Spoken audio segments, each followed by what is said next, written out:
Alright, so what we've missed so far is, of course, all of the champions being picked from Team East Coast, the Lucian, Amumu, Thresh, Riven, and Katarina. That massive AoE reset combination where they want to force team fights early, and they want to roll the enemy. And by roll, I literally mean, like, here comes the Riven ultimate that's rolling faces and killing everybody.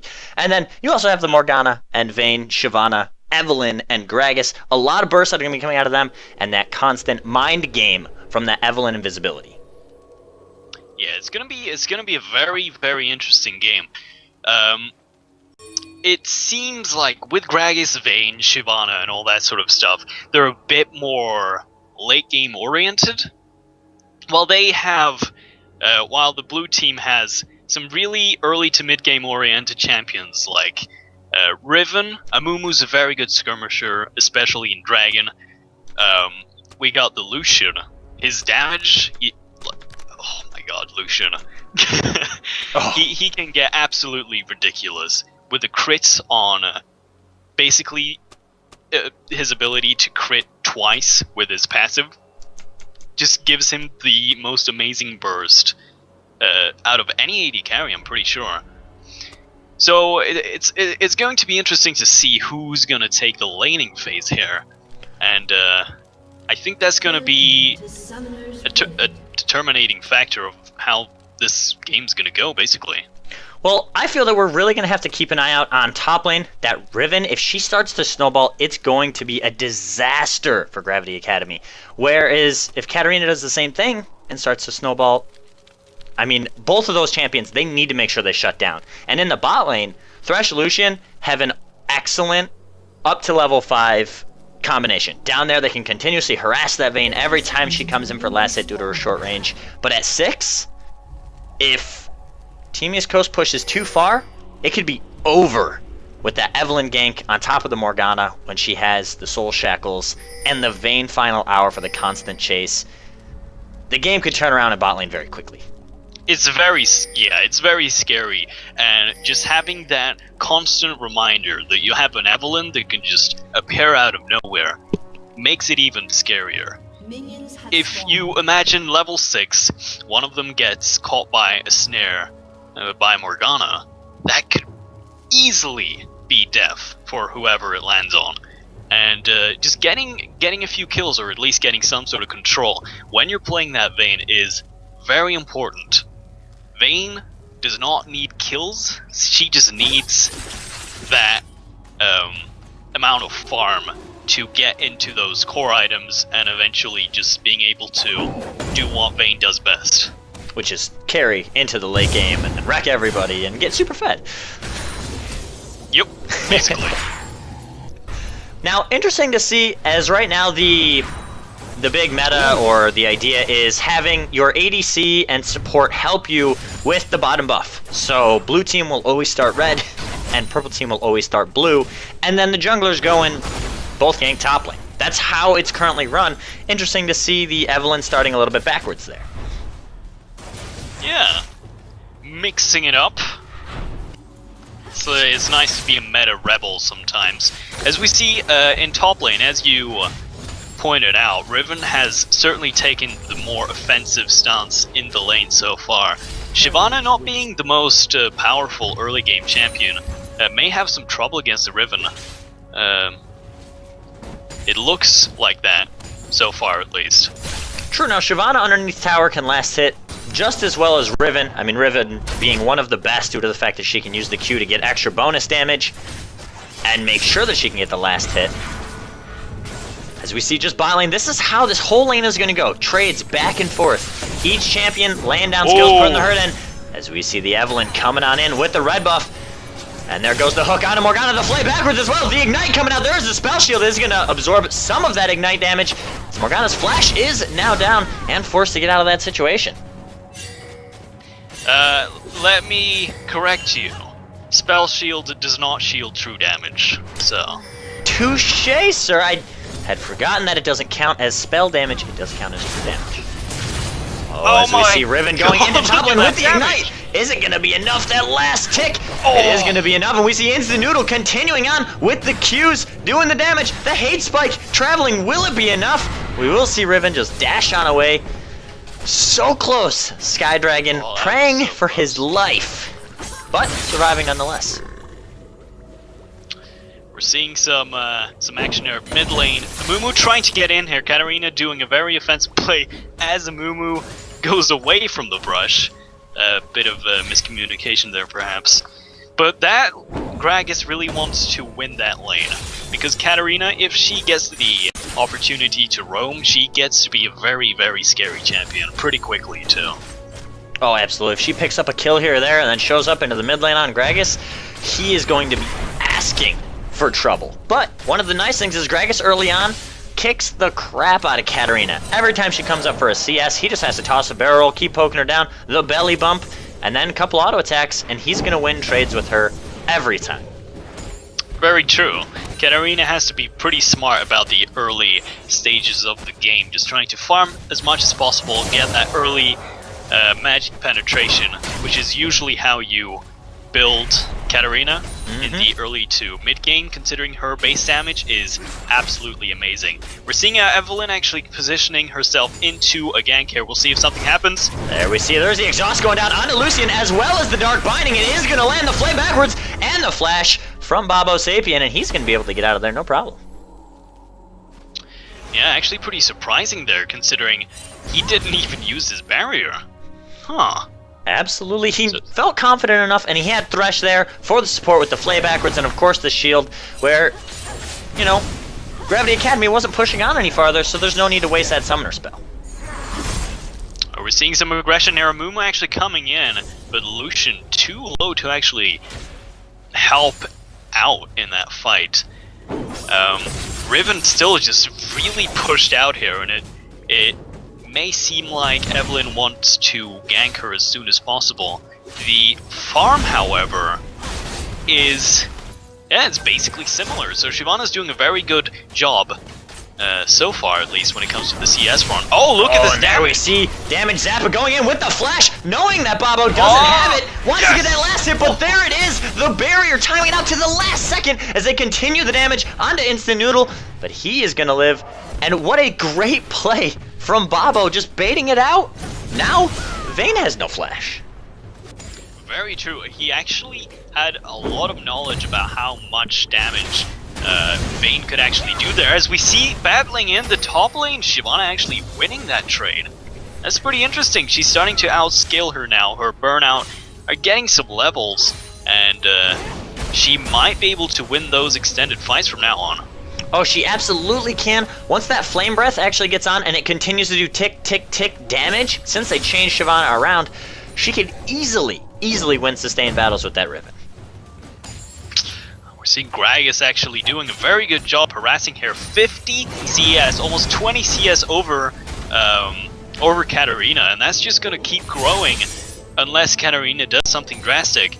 And hopefully she will be able to just clear those waves and help out bot lane as much as possible, because it does not look like she will win the lane anytime soon.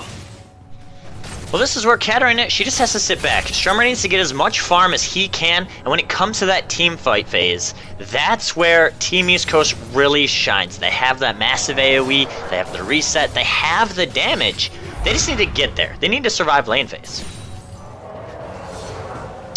Yeah, definitely.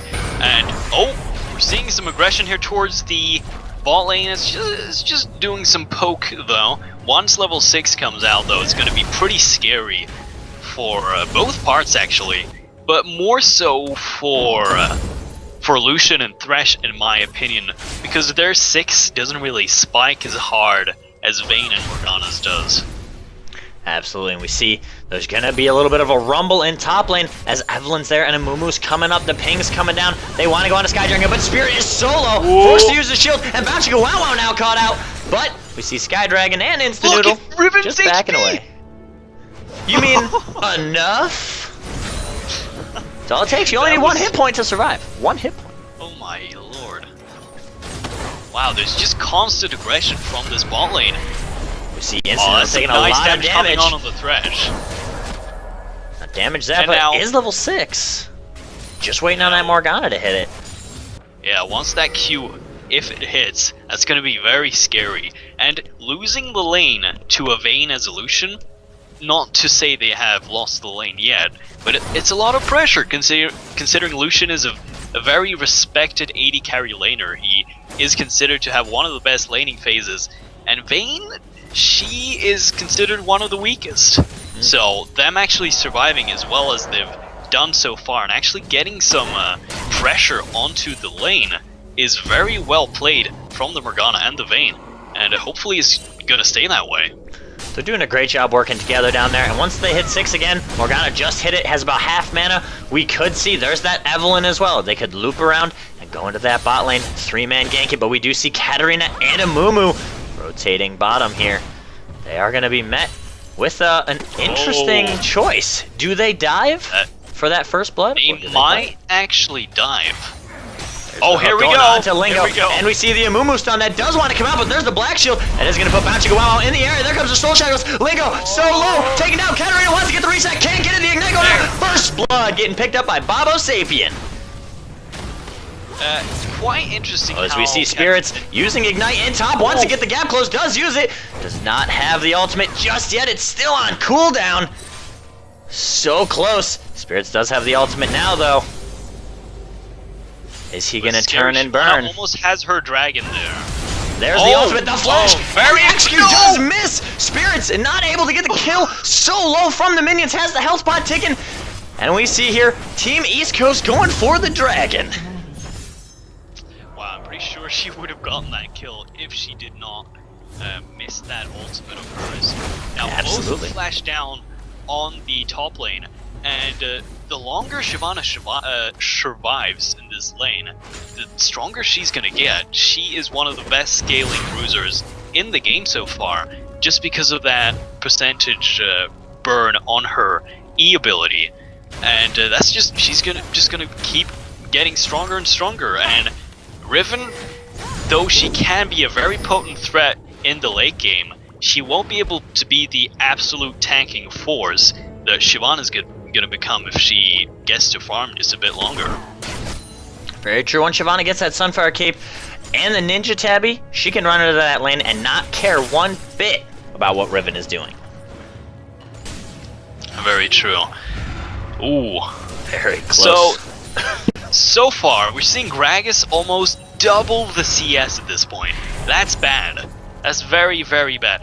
And so far, we haven't really seen any kill aggression from the Gragas, but he doesn't need to do that. All he needs to do is become more powerful, and they're most likely going to win those skirmishes, considering he has a very effective way of disabling Katarina's ultimate, which is honestly her absolute main source of damage. As we see Evelynn actually going in here, are we going to see something? She is spotted already. There's the Lucian ultimate coming out, just poking him away, as Evelynn did get spotted very early before Morgana could land the binding, and they're just going to walk away, just having that little bit of pressure down there, as this is the first time that Gravity Academy is pushing out, though. Lingo, is he going to get caught? There comes the box. The spell shield is not up. Morgana using the Soul Shackles. So low, Lucian with the dash. Babo Sapien picking up the second kill now for Team East Coast, as Bouncing just missing the stun. Damage Zappa solo using the barrier. Final hour. Does want to get the invisibility, is not able to, as Babo Sapien 3-0 now, and that is what Team East Coast needs. So yeah, some really nice play there. Yeah, definitely some very nice play. But like, even though they have a very significant sort of advantage when it comes to the laning phase, their gold is not that great, and most of that gold comes from Gragas, which is now sitting on 118 farm, and if he decides to roam, which in my opinion he should consider doing, he's going to be a very, very potent threat in the mid game, and if he gets a lot of kills, he could eventually just carry out the team completely, just because of the sheer amount of AoE damage he can contribute to a team fight. Absolutely, and Gravity Academy, the reason that this gold was so close before this bot lane endeavor, and Team East Coast's bit of advantage that they took, it was dead even. Team East Coast has already gotten a dragon, they now have 3 kills, they have a tower, So they slowly are building that gold lead, and they just need to continue this pressure. They need to be careful, though, of Chow Rice. He knows how to roam. Yeah. He's done it on LeBlanc. He's done it on Gragas. And we see Shyvana in the top wanting to go for spirits. But maybe just playing a little bit of a have fun here. You didn't ult me with your last ultimate, Riven, so I'm not going to ult you with Dragon Descent. We're just going to have some fun here. Perhaps there's some But there's Sky Dragon going Riven in with the Ignite. Spirit's taken so low. Is he going to have the shield? He is not. And Sky Dragon finally adding one tally up for Gravity Academy. There we see Shyvana has some real... a nice dodge from Strummer, but just as this explosive cask is going to come out, we can see Gragas tossing his booze, and he's going to knock Strummer back into the wall. Maybe. This is where Instanoodle can then use his ultimate, hit the Katarina, slow her, and look, Katarina has no wards. She doesn't have the trinket. She doesn't have anything to dash through. She does have flash. She does have flash. She could go over the wall. Is going to be her best true, bet man. to escape anything here. She does have some time to think about what she's gonna do. That's for sure. That must be a very grueling situation, actually. Just as soon as that happens, there's a pause, and you're just waiting for the inevitable. Just think what's going through Strummer's head right now. Oh my goodness, here comes the explosive cask. There's an Evelynn right next to me. Gragas probably has the ignite. This damage, his explosive cask, based off of his AP, is gonna do roughly 300 damage to me. I have, 1,000 HP. If he starts running the numbers real quick, by the time he hits the wall, he's gonna be at about 300 HP. If ignite goes off, and Evelynn gets any auto attacks, Katarina's gonna die. Actually, I think Katarina will be able to flash before the cask actually explodes. Because, although it's unfair, considering the pause has been on now, let's see if she does it. Let's see if she flashes the barrel here. Nope, there's into the wall. There's the flash, though. So nice reaction off of that. Well, I wouldn't say so. I mean, he had about 1 minute to think about it, but... He could have died. Think of it that way. He still could have died. That's true. So, right now, Katarina's in a very bad position. No flash. No kills to speak of yet. And, actually very interesting just rushing that... DFG? No, actually rushing DFG. So we're probably most likely going to see some very aggressive play coming from the Katarina, and the DFG Katarina, very, very scary. If she gets that combo off on Vayne or Morgana, they're gonna die in less than 3 seconds, most likely. So we'll see if we see some roaming here. We see the pings coming down from Katarina, and just like that, she's got the DFG. She wants to make something happen. She is behind, but Evelynn having that gut feeling, and Team East Coast doing the smart thing, picking up the ward, and no Evelynn's there. Gragas as well. It is going to be a 4v4 down here. If they choose to fight. And whoever wins the fight will most likely take the dragon as well, considering it is up in 45 seconds. So this fight might be a pretty important one. Well, Bounce going home, so it doesn't look like